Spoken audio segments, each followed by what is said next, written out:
புரட்சி தலைவர் அவர்களுடைய வாழ்க்கையில மறக்க முடியாத இல்லம் அப்படின்னா அவருடைய தாயாரின் நினைவாக தாய் இல்லம் அப்படின்னு பெயரிடப்பட்ட அவருடைய தாயார் வாழ்ந்த இல்லம் தான். தாய் இல்லத்திற்கு குடிவரத்துக்கு முன்னாடி புரட்சி தலைவர் அவர்களும் அவருடைய அண்ணனான சக்கரபாணி அவர்களுடைய குடும்பத்தினரும் சென்னை அடையார்ல தான் குடியிருந்தாங்க.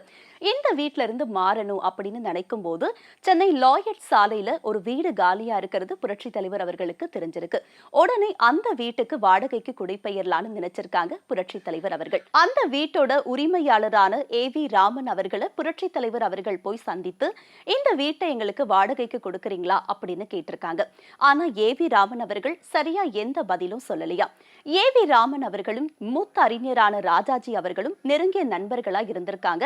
ராஜாஜி அவர்கள் சொல்றத ராமன் அவர்கள் தட்டவே மாட்டாங்களாம்.